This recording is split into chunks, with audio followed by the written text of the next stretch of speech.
नमस्कार मेरे प्यारे दोस्तों, आशा करता हूँ कि आप सभी स्वस्थ और मस्त होंगे। दोस्तों, आज की इस भाग दौड़ भरी जिंदगी में तनाव आना एक स्वाभाविक प्रक्रिया हो गई है। हर व्यक्ति इस समस्या के समाधान के लिए कोशिश कर रहा है। इसी क्रम में मैं आपके साथ एक छोटी सी कहानी साझा करने जा रहा हूँ। उसके माध्यम से आपको तनाव कम करने में कुछ मदद मिलेगी। ये बात उन दिनों की है जब तथागत बुद्ध अमरवन में अपना समय व्यतीत कर रहे थे। इस समय तक बुद्ध की प्रसिद्धि दूर दूर तक फैल चुकी थी। उस समय दूर दूर से लोग अपनी चिंताओं और परेशानियों का समाधान पाने के लिए बुद्ध के पास आते थे। ऐसे ही एक दिन जब बुद्धा अमरवन में अपने शिष्यों को प्रवचन दे रहे थे, तभी एक अधेड़ उम्र का व्यक्ति अपने 20 या 21 वर्ष के पुत्र को साथ लिए हुए बुद्ध की तरफ चला आ रहा था। जब वह प्रवचन स्थल के पास पहुंचा तो बुद्ध ने एक नजर उस पर डाली और इशारे से बैठने के लिए कहा। जब प्रवचन समाप्त हो गया और सभी लोग वहां से चले गए तो बुद्ध ने उस व्यक्ति को अपने पास बुलाया और बैठने के लिए कहा। वहां चारों तरफ हरियाली छाई थी, मौसम बहुत सुहाना था और तरह तरह के पक्षियों की आवाज गूंज रही थी। ऐसा नजारा देखकर उस व्यक्ति को अंदर से असीम शांति की प्राप्त हो रही थी। इसके बाद बुद्ध ने उस व्यक्ति से आने का कारण पूछा तो इस पर व्यक्ति ने कहा, तथागत, मैं 2 दिन की लंबी यात्रा करके अपने पुत्र को आपसे मिलवाने लाया हूँ। ये मेरा इकलौता पुत्र है और ये हर समय थका थका रहता है। ऐसा लगता है जैसे इसके अंदर कोई जान ही नहीं है। इसका स्वभाव भी काफी चिड़चिड़ा हो गया है। अगर हम इससे कुछ भी कहते हैं तो यह हमारी छोटी छोटी बातों पर गुस्सा हो जाता है। इसकी आंखों की रोशनी भी कम हो गई है।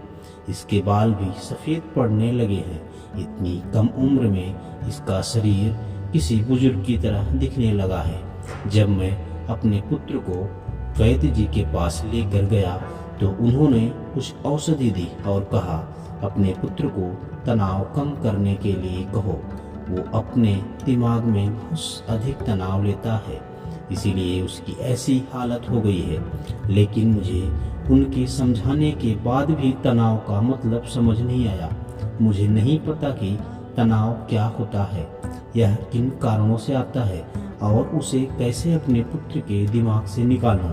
लेकिन मुझे सबसे पहले तो ये समझना है कि तनाव होता क्या है, और व्यक्ति जान भी नहीं पाता कि वह तनाव में जी रहा है। लेकिन अगर व्यक्ति तनाव के कारणों को अच्छे से समझ लेता है और तनाव के बारे में कोई ऐसा पैमाना बना लेता है जिससे वह जान सके कि वह कितने तनाव में है, तो वह इस समस्या का समाधान भी खोज सकता है। सबसे पहले तो तुम ये समझो कि तनाव होता क्या है। जब भी व्यक्ति कोई भी काम कर रहा होता है लेकिन उसका मन कहीं दूर भटक रहा होता है, कल्पनाओं में होता है, तो उसके शरीर और मन के बीच एक दूरी पैदा हो जाती है। यह दूरी जितनी अधिक होगी, व्यक्ति उतनी ही ज्यादा बेहोशी की अवस्था में होता है और शरीर व मन के बीच की इसी दूरी को तनाव कहा जाता है। आखिर कोई पसंदीदा खेल खेलने के बाद व्यक्ति चुस्ती और प्रसन्नता से भी भर जाता है, जबकि उसने तो अपने शरीर को थकाया है। लेकिन समझने वाली बात यह है कि खेलते समय मन और शरीर एक साथ पूरी तरह से उस खेल में केंद्रित होते हैं, जिससे शरीर और मन के बीच दूरी पैदा नहीं होती और कोई तनाव नहीं होता। और अगर दिमाग में कोई तनाव था तो वो भी दूर हो जाता है। लेकिन इसके विपरीत जब कोई ऐसा काम करते हैं तो जो हमें पसंद नहीं है, तो हमारा शरीर तो उस काम को कर रहा होता है लेकिन हमारा मन नहीं। मन कहीं कल्पनाओं में भटक रहा होता है, जिससे शरीर और मन के बीच एक दूरी पैदा हो जाती है और तनाव जन्म ले लेता है। इसीलिए व्यक्ति को एक समय पर सिर्फ एक ही काम करना चाहिए और अपने तन और मन की सारी शक्ति को उसी काम में लगा देनी चाहिए, जिससे व्यक्ति के अंदर तनाव पैदा ही ना हो। इसके बाद बुद्ध ने कहा, तनाव पैदा होने के मुख्य 8 कारण होते हैं। जिसने इन कारणों को समझ लिया वो जीवन भर तनाव मुक्त रह सकता है। मुख्य पहला कारण है अति महत्वाकांक्षी होना। महत्वाकांक्षी होना अच्छी बात है, लेकिन क्या आपने कभी इस बात पर ध्यान दिया है कि इंसान के लक्ष्य कभी पूरे ही नहीं होते। उसका एक लक्ष्य पूरा ही हुआ नहीं कि दूसरे की तरफ भागने लगता है, दूसरा पूरा हुआ तो तीसरे की तरफ, और इस तरीके से वो अपने लक्ष्यों को पाने के लिए जिंदगी भर गोल गोल घूमता रहता है। इसीलिए जो व्यक्ति अति महत्वाकांक्षी होता है, जिसने बड़े बड़े लक्ष्य बनाए होते हैं, वह वर्तमान में कभी रह ही नहीं पाता। उसका मन सदैव भविष्य की योजनाएं बनाने में ही व्यस्त रहता है। उसका शरीर तो वर्तमान में रहता है, लेकिन मन भविष्य में रहता है, जिससे मन और शरीर के बीच की दूरी पैदा हो जाती है और वह तनाव भरी जिंदगी जीने लगता है। बुद्ध के मुंह से यह बात सुनकर लड़के ने कहा, तथागत, तो फिर इसका मतलब है कि हमें लक्ष्य नहीं बनाना चाहिए, क्योंकि लक्ष्य बनाना भी तो महत्वाकांक्षा ही है। इस पर बुद्ध ने कहा, जीवन में लक्ष्य बनाना कोई गलत बात नहीं है, लेकिन समस्या तब उत्पन्न होती है जब व्यक्ति अपना पूरा ध्यान उस लक्ष्य से मिलने वाले परिणाम पर ही देने लगता है और उसके परिणाम की ही चिंता करता है। व्यक्ति को वर्तमान में जीना आना चाहिए। आप लक्ष्य बनाइए और उस लक्ष्य की प्राप्ति के लिए कड़ी मेहनत करिए, लेकिन साथ ही साथ आपको इस बात का भी ज्ञान होना चाहिए कि आप अभी वर्तमान में जी रहे हैं और वर्तमान ही सत्य है। बुद्ध ने आगे कहा, तनाव का दूसरा सबसे बड़ा कारण ईर्ष्या है। जब व्यक्ति ईर्ष्या और जलन से भर जाता है तो उसका मन अंदर से सड़ने लगता है, और ईर्ष्या एक आंतरिक घाव है। आंतरिक घाव यानी मन का घाव। व्यक्ति के शरीर का घाव तो भर सकता है, लेकिन मन का घाव कभी नहीं भर सकता। इसीलिए व्यक्ति को दूसरे की खुशी और तरक्की से ईर्ष्या कभी नहीं करनी चाहिए, क्योंकि ईर्ष्या का तनाव कारण है। इसके बाद बुद्ध ने तनाव का तीसरा कारण बताते हुए कहा, अरुचिपूर्ण काम करने से भी मन में तनाव पैदा होता है। जो काम करना हमें पसंद ही नहीं है, जिस काम में हमारी रुचि ही नहीं है, उस काम में हमारा मन लग ही नहीं पाएगा। हमारा शरीर तो वहीं बैठा रहेगा, लेकिन हमारा मन कल्पनाओं की उड़ान भरेगा, जिससे शरीर और मन के बीच दूरी पैदा हो जाती है और व्यक्ति तनावग्रस्त हो जाता है। इसीलिए इंसान को हमेशा अपनी रुचि के अनुसार ही कार्य करना चाहिए। अगर व्यक्ति ने ये पता कर लिया कि उसे कौन सा काम करना पसंद है और उसी काम को अपने जीवन का लक्ष्य बना लेता है, तो फिर वह काम उसके लिए काम नहीं बल्कि खेल बन जाता है। फिर बुद्ध ने कहा, तनाव का चौथा कारण होता है किसी दूसरे से अपेक्षा रखना। बुद्ध ने उस व्यक्ति की ओर इशारा करते हुए कहा, एक पिता होने के नाते तुम्हारी अपने पुत्र से बहुत सी अपेक्षाएं होंगी कि तुम्हारा पुत्र एक बहुत ही कामयाब इंसान बने, तुम्हारा नाम रोशन करे, जैसा तुम चाहते हो उस तरह का जीवन जिए, तुम्हारी हर बात माने। लेकिन क्या आज तक कभी किसी की सारी अपेक्षाएं पूरी हुई हैं?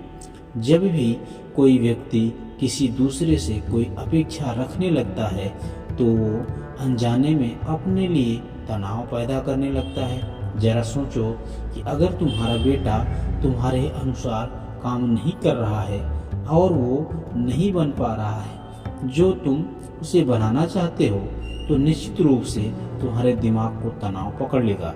तुम तनाव से भरा जीवन जीना शुरू कर दोगे और इस तनाव के वश में आकर तुम ऐसा व्यवहार करोगे, ऐसी बातें करोगे कि तुम्हारा पुत्र के साथ संबंध और भी खराब हो जाएगा। इसीलिए व्यक्ति को जितना हो सके उतनी कम अपेक्षाएं दूसरों से रखनी चाहिए। अगर पूरी तरह से तनाव मुक्त रहना है तो दूसरों से अपेक्षा रखना ही बंद कर दो। इसके बाद बुद्ध ने कहा, शारीरिक कष्ट भी इंसान के तनाव का कारण होता है। जब व्यक्ति किसी शारीरिक पीड़ा से गुजर रहा होता है तो उसका पूरा ध्यान बस अपने उस शारीरिक दर्द पर ही होता है और वो पूरे दिन बस उसी के बारे में सोचता रहता है, जिससे उसका मन दुखी विचारों से भर जाता है और ऐसी स्थिति में व्यक्ति तनावग्रस्त रहने लगता है। यह सुन उस व्यक्ति ने कहा कि बुद्ध, शारीरिक दुख तो किसी भी व्यक्ति को हो सकता है, तो फिर क्या हुआ? व्यक्ति जीवन भर तनाव में ही जिएगा?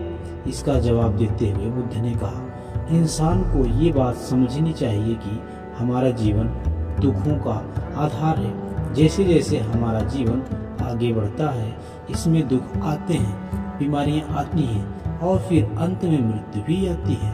तो बीमारियां इंसान के जीवन का अभिन्न अंग है, कोई इससे बच नहीं सकता।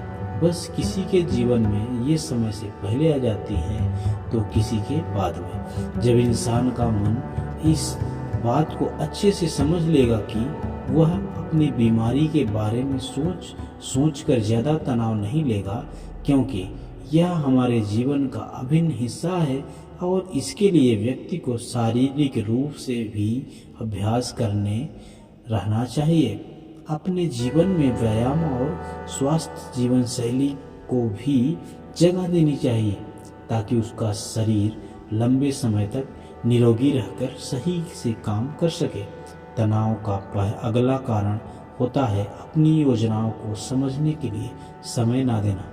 कुछ लोगों के दिमाग में कोई विचार आया ही नहीं है कि वो बिना सोचे समझे उस काम को करना शुरू कर देते हैं और जब उस काम में उन्हें असफलता मिलती है तो वह तनाव से भर जाते हैं, क्योंकि उन्होंने उस काम को शुरू करने से पहले उसके बारे में पूरी जानकारी इकट्ठा नहीं की थी। इंसान को कोई भी काम शुरू करने से पहले उसके अच्छे और बुरे परिणामों के बारे में ठीक से सोच विचार कर लेना चाहिए। इंसान को इस बारे में भी सोच लेना चाहिए कि अगर ये योजना सफल नहीं हुई और फिर इसके बाद मैं क्या करूँगा। इसीलिए व्यक्ति को अपनी योजनाओं को ठीक से समझने के लिए पूरा समय देना चाहिए ताकि बाद में उस योजना की वजह से तनाव पैदा ना हो। तनाव का सातवां सबसे बड़ा कारण होता है टाल मटोल करना। आज के काम को कल पर टालना। आप लोगों ने ये कहावत तो सुनी होगी कि आलस ही इंसान के शरीर का सबसे बड़ा शत्रु है। इंसान आलस्य की वजह से आज के काम को कल के लिए टाल देता है और फिर काम को टालना उसकी आदत बन जाती है। काम को कल पर टालते रहने से व्यक्ति का काम कभी भी पूरा नहीं हो पाता है और अगर किसी तरह से पूरा हो भी जाता है तो वह उतना अच्छा नहीं हो पाता जितना अच्छा उसे किया जा सकता था और फिर यह बात व्यक्ति के अंदर तनाव पैदा करती है। लेकिन काम को टालना या काम को एकदम अंत तक करते रहना आदत है, इसीलिए व्यक्ति का न चाहते हुए भी बार बार अपनी इस आदत का शिकार बन जाता है और काम को टालता रहता है। फिर जब काम की समय सीमा पर आ जाती है तो वह तनाव से भर जाता है, काम को पूरा करने का प्रयास करता है। इसीलिए तनाव मुक्त रहने के लिए व्यक्ति को काम को टालने की आदत छोड़नी पड़ेगी और यह तभी संभव है जब व्यक्ति काम को समय से पहले खत्म करने का निश्चय करे। सबसे आखिरी और सबसे प्रमुख कारण जो तनाव का होता है वो है सोचना। लगातार सोचते रहना भी एक बीमारी है और यह उस व्यक्ति में सबसे ज्यादा पाई जाती है जो कपोल कल्पनाएं करता है, अतीत की घटनाओं और भविष्य की बातों के बारे में सोचता रहता है, जो बेवजह के अनुमान लगाता रहता है। इसीलिए व्यक्ति को ज्यादा सोचने की आदत पर लगाम लगाना चाहिए। इसके लिए जितना हो सके खुद को काम में व्यस्त रखना चाहिए और हर दिन ध्यान का अभ्यास करते रहना चाहिए। बुद्ध के मुंह से सारी बातें सुनकर उस व्यक्ति ने हाथ जोड़कर कहा, बुद्ध, मेरा पुत्र तो अभी मात्र 20 वर्ष का ही है और इसमें अभी इतनी समझ ही नहीं है कि यह आपकी सारी बातों को एक साथ समझ सके और उसका पालन कर सके। आप कृपा करके तनाव मुक्त रहने का कोई आसान तरीका बता दें जिससे मेरा बेटा अनुसरण भी कर सके और तनाव मुक्त भी रह सके। उस व्यक्ति की प्रार्थना से बुद्ध आगे बताना शुरू करते हैं, अगर तुम इतनी सारी बातों का पालन नहीं कर सकते तो इसके लिए एक बहुत ही आसान विधि है।